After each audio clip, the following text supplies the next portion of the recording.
নমস্কাৰ মোৰ ছাত্ৰ ছাত্ৰীসকল, আজি আমি পঢ়িম ক্লাছ 6ৰ হিন্দীৰ 12 নম্বৰ পাঠ অভ্যাস কি মহিমা।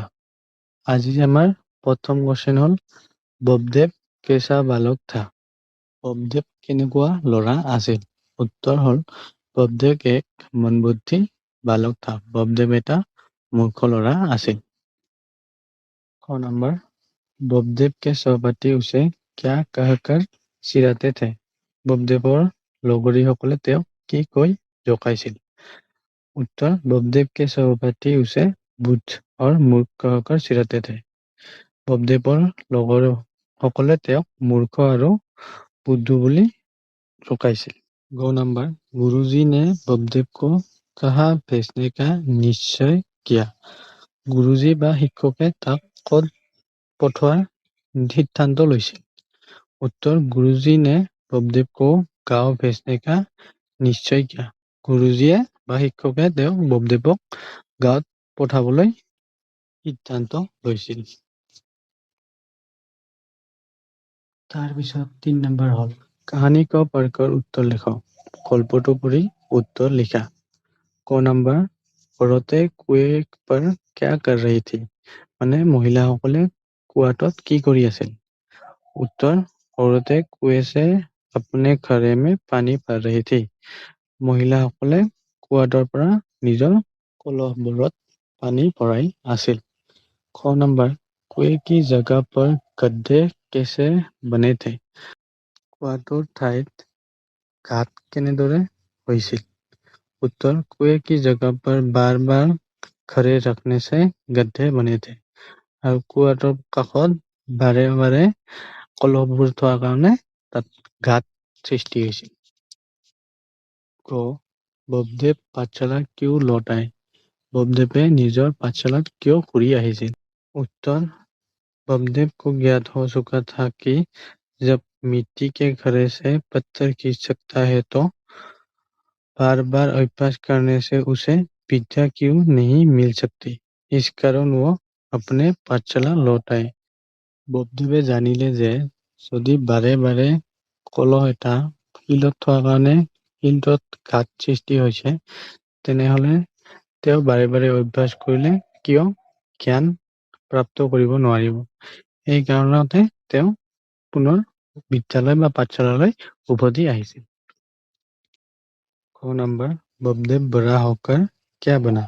ববদেৱে ডাঙৰ হৈ কি হৈছিল? उत्तर बबदेव बड़ा होकर संस्कृत का एक प्रसिद्ध विद्वान बना। और बबदेवे डाঙৰ হৈ সংস্কৃতৰ এজন ডাঙৰ পণ্ডিত হৈছিল। 4 নম্বৰ হ'ল অভ্যাস की महिमा कहानी तुम्हें कैसी लगी। অভ্যাসৰ মহিমা গল্পটো তোমাক কেনেকুৱা লাগিল? इसे तुम्हें क्या सीख मिली আৰু ইয়াৰ পৰা তুমি কি শিকিলা? उत्तर অভ্যাস की महिमा कहानी मुझे बहुत अच्छी लगी। আৰু অভ্যাসৰ মহিমা নামৰ গল্পটি মোক বহুত ভাল লাগিল। अभ्यास की महिमा कहानी से हमें यह सीख मिलती है कि लक्ष्य चाहे जितनी भी कठिन क्यों ना हो, अगर अभ्यास और लगन से काम करे तो उसे आसानी से हासिल किया जा सकता है।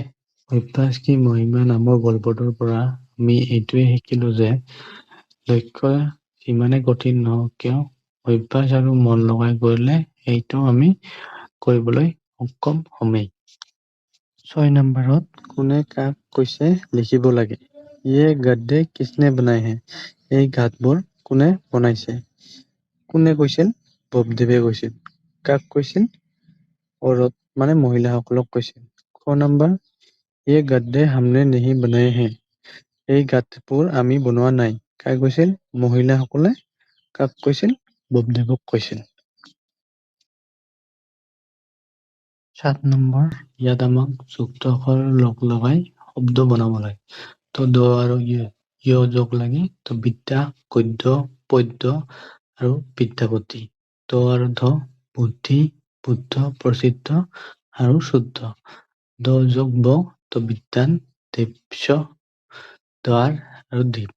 তাৰপিছত খ নম্বৰত আমাৰ যুক্ত আখৰ ভাঙা। তো ক্ষমা ক ছ অ ম আ। কক্ষা ক অ ক ছ আ।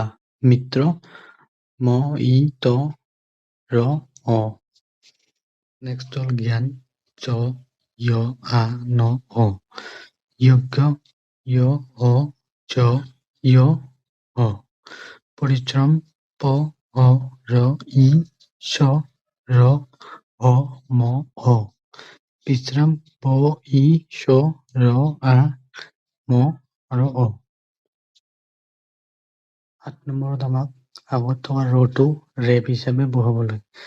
তো অৰ্জন, মূৰ্খটো মূৰ্খ, মমটো মৰম, ধৰ্মটো ধৰ্ম, কৰ্মটো কৰ্ম আৰু শ্ৰমটো শ্ৰম হিচাপে বহালে হৈ গ'ল। ৯ নম্বৰত আমাৰ একে বা সমাৰ্থক শব্দ দুটাকে লিখিব লাগে। তো বালক হলে লড়কা বা বেটা, औरत হলে স্ত্ৰী বা মহিলা, গুৰু হলে শিক্ষক বা আচাৰ্য, ঘड़ा হলে মটকা বা কলচ, পানী হলে জল বা নীৰ, প্ৰসিদ্ধ হলে খ্যাতি বা কীৰ্তি। তাৰপিছত ১৩ নম্বৰত আমাক খালী ঠাইবোৰ কৰিব লাগে। मैं छात्र हूँ, मैं छात्रा हूँ, तू लिखता है, तुम लिखते हो, तुम कलाकार हो, तुम महान हो, हम विद्यार्थी हैं, हम साथ साथ पढ़ते हैं।